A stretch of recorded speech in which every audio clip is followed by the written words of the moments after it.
Hi friends అందరూ ఎలా ఉన్నారు? ఏపీ పారామెడికల్ కౌన్సిలింగ్ సంబంధించి మనకి వెబ్ ఆప్షన్స్‌కి ఎవరు ఎలిజిబుల్ అని చెప్పేసి చాలామందైతే కామెంట్ చేశారనమాట. దాంతో పాటు ఆ కామెంట్స్‌తో పాటు మన టెలిగ్రామ్ ఛానెల్‌లో కూడా వాళ్ళకి సంబంధించి క్రైటీరియాని అయితే ఎక్స్‌ప్లెయిన్ చేసి మేము ఎలిజిబుల్ అవుతామా లేదా అని చెప్పేసి నన్నైతే అడిగారనమాట. వాళ్ళందరూ కూడా డౌట్స్ అయితే క్లారిఫై అయితే చేస్తాను. ఎవరు కూడా వీడియోని స్కిప్ అయితే చేయకండి. స్కిప్ చేయకుండా టోటల్‌గా చూసినట్లయితే మీరు ఏపీ మాపపురంకి సంబంధించి పారామెడికల్ కౌన్సిలింగ్‌కి సంబంధించి ఎన్టీఆర్ యూనివర్సిటీ వాళ్ళ తరపు నుంచి మీరు ఈ మొప్ప రౌండ్‌కి ఎలిజిబులా కాదా అని చెప్పేసి మీకు ఒక ఐడియా అయితే వస్తుందనమాట. ఇక్కడ చూసుకున్నట్లయితే మనకి హాయ్ ఫ్రెండ్స్, ఈ వీడియోని స్పాన్సర్ చేస్తున్న వచ్చేసరికి శాస్త్ర కాలేజ్ ఆఫ్ అన్నమాట. మనకి శాస్త్ర కాలేజ్ ఆఫ్ ఫిజియోథెరపీ అయితే ఉంది ఫ్రెండ్స్. ఇందులో వచ్చేసరికి మనకి 20 మేనేజ్మెంట్ సీట్స్, దాంతో పాటు మనకి 30 కెనరీ సీట్స్ అయితే ఉన్నాయి. అలాగే మనకి ఈ యొక్క మేనేజ్మెంట్ సీట్స్ కూడా సంబంధించి అయితే మాత్రం మనకి 80K రూపీస్ అయితే మాత్రం పర్ ఇయర్ పడుతుంది. మొత్తం అన్ని అమౌంట్ కలుపుకొని మనకి 80K రూపీస్ అయితే శాస్త్ర ఫిజియోథెరపీ కాలేజ్‌లో ఏంటంటే మీకు సీట్ అయితే మేనేజ్మెంట్‌లో అయితే అవైలబుల్‌గా అయితే ఉంది. జాయిన్ అవ్వాలనుకుంటున్నవారు జాయిన్ అయితే అవ్వచ్చు. దాంతో పాటు మీ వెబ్ ఆప్షన్స్ పెడుతున్నప్పుడు కూడా ఖచ్చితంగా మీరు కాలేజ్ అయితే రిఫర్ అయితే చేయండి. మీకు ఖచ్చితంగా సీట్ వచ్చే ఛాన్స్ అయితే ఉంటుందన్నమాట. అదే విధంగా నెల్లూరుతో పాటు ఎవరైతే ఉన్నారో నెల్లూరు డిస్ట్రిక్ట్‌కి దగ్గరలో ఎవరైతే ఉన్నారో వాళ్ళందరూ కూడా ఖచ్చితంగా వెబ్ ఆప్షన్స్‌లో పెట్టాల్సిన కాలేజే మనకి శాస్త్ర ఫిజియో. ఏపీ పారామెడికల్ కౌన్సిలింగ్‌కి సంబంధించి మనకి ఎన్ని సీట్స్ ఉన్నాయి మొత్తంలో చూసుకున్నట్లయితే 1448 సీట్స్ అయితే ఉన్నాయండి. దీనికి సంబంధించి మాపపురంలో వెబ్ ఆప్షన్ పెట్టడానికి లాస్ట్ డేట్ చూసుకున్నట్లయితే 11/4/2025 8 PM నైట్ 8 గంటలకి మనకి రాత్రి 8 గంటల కల్లా కూడా రేపు క్లోజ్ అయితే అయిపోతుందనమాట. మీరు వెబ్ ఆప్షన్ అయితే ఖచ్చితంగా ఫాస్ట్‌గా పెట్టాలి. ఓకే. ఇక్కడ ఎలిజిబిలిటీస్ చూద్దాం ఒకసారి. వాళ్ళైతే ఎలిజిబిలిటీస్ అయితే ప్రొవైడ్ చేశారనమాట. ఎవరు ఎలిజిబుల్, ఎవరు ఎలిజిబుల్ కాదని చెప్పేసి. ఫస్ట్ ఎలిజిబుల్ ఎవరు అనుకున్నట్లయితే ఇక్కడ చూస్తున్నారు కదా! Students who not have been allocated any seat in phase of counselling అని చెప్పేసి అయితే ఇచ్చారు. అంటే ఫస్ట్ ఫేజ్ కానివ్వండి, సెకండ్ ఫేజ్ కానివ్వండి, థర్డ్ ఫేజ్ కానివ్వండి. మీకు ఈ 3 ఫేజుల్లో సీట్ రాలేదా? అంటే ఏదో ఒక్క ఫేజ్‌లో కూడా మీకు సీట్ రాలేదు. గుర్తుపెట్టుకోండి. ఏ ఫేజ్‌లో ఫస్ట్, సెకండ్, థర్డ్ ఈ 3 ఫేజుల్లో ఏ ఫేజ్‌లో కూడా మీకు అలాట్‌మెంట్ అయితే సీట్ అయితే రాలేదనుకున్నట్లయితే మీరు మాపపురంకి అయితే మాత్రం ఫుల్లీ ఎలిజిబుల్ అనమాట. అలాగే ఎవరికైతే నాట్ రిపోర్టెడ్ అనమాట. మీరు ఫేజ్ 1లో సీట్ వచ్చింది. రిపోర్ట్ చేయలేదు. ఫేజ్ 2లో సీట్ వచ్చింది. రిపోర్ట్ చేయలేదు. మీరేంటంటే ఖచ్చితంగా కూడా మీరు ఎలిజిబుల్ అయితే అవుతారనమాట.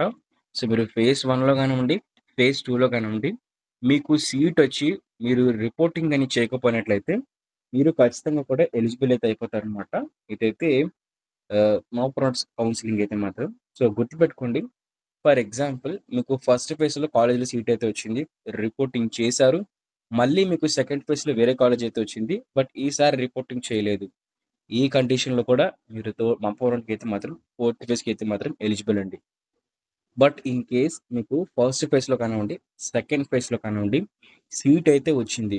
మీరు రిపోర్టింగ్ చేశారని అనుకుంటాం. రిపోర్టింగ్ చేశారు. రిపోర్టింగ్ చేసినప్పటికీ కూడా మీరు అదే కాలేజ్‌లో, అదే కౌన్సిలింగ్‌లో ఏదైతే ఉండిపోయారు. ఫస్ట్ ఫేజ్‌లో సీట్ అయితే వచ్చింది. మీరు ఆ కాలేజ్‌లోనే కంటిన్యూ చేస్తున్నారు.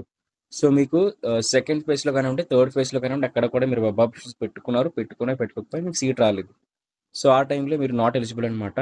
మీకు ఫస్ట్ ఫేజ్‌లో కానివ్వండి, సెకండ్ ఫేజ్‌లో కానివ్వండి, మీరు సెల్ఫ్ రిపోర్టింగ్ చేసేస్తే మీరు నాట్ ఎలిజిబుల్. మీరు సెల్ఫ్ రిపోర్టింగ్ చేయకపోతే మాత్రం ఎలిజిబుల్ అనమాట. అదే పాయింట్ ఇక్కడ చెప్తున్నారు. అలాగే ఇంకో ఇంపార్టెంట్ థింగ్ ఏంటంటే candidates allotted in phase 3 are not eligible to participate in this mop round of counselling. అంటే మీకు గాని ఒకవేళ ఫేజ్ 3లో సీట్ వచ్చిందా?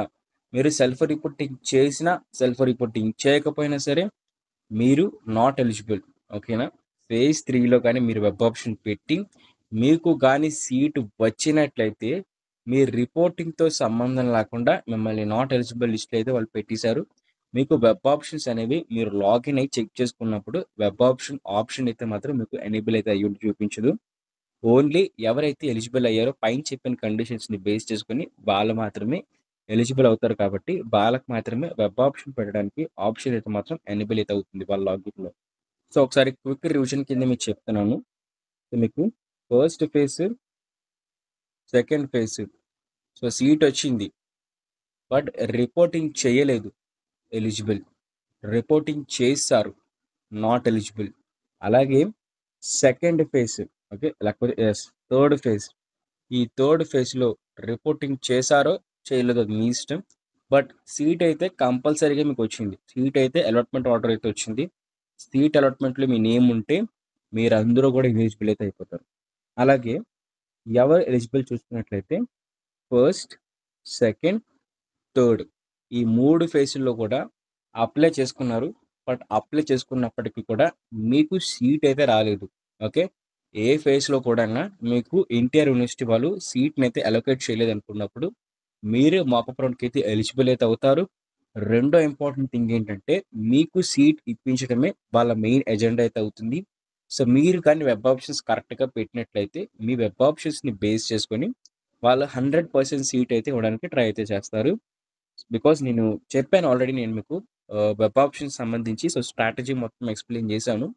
సో, ఆ వీడియో అయితే మన యూట్యూబ్ ఛానల్ అయితే ఉంది. సో, వెంటనే వెళ్లి చెక్‌ఔట్ చేసుకోండి. మీకు చాలా యూజ్‌ఫుల్ అయితే అవుతుందన్నమాట. దీంతో పాటే మీకు ఎవరైతే నాట్ రిపోర్టెడ్ లిస్ట్‌లో ఉన్నారో, ఎవరైతే ఫేజ్ 1, ఫేజ్ 2లో నాట్ రిపోర్ట్ చేయలేదో వాళ్ళకి ఇది ఒక గోల్డెన్ ఆపర్చునిటీ అన్నమాట. సో, లాస్ట్ కండిషన్ ఏంటి అనుకున్నట్లయితే ఇందాకలో మనకి ఒక ఫైనల్ మెరిట్ లిస్ట్ రిలీజ్ చేశారు కదండీ వెబ్‌సైట్‌లోని. ఆ ఫైనల్ మెరిట్ లిస్ట్‌లో మీ నేమ్ అయితే కంపల్సరీగా అయితే ఉండాలన్నమాట. సో, ప్లీజ్ సబ్స్క్రైబ్ చేసుకొని బెల్ నోటిఫికేషన్ అయితే ఆల్‌లో పెట్టుకోండి. అప్పుడే మనం పారామెడికల్ కౌన్సెలింగ్‌కి సంబంధించి లేటెస్ట్ అప్డేట్స్ అన్నీ కూడా మీకు నోటిఫికేషన్ రూపంలో మీ వరకు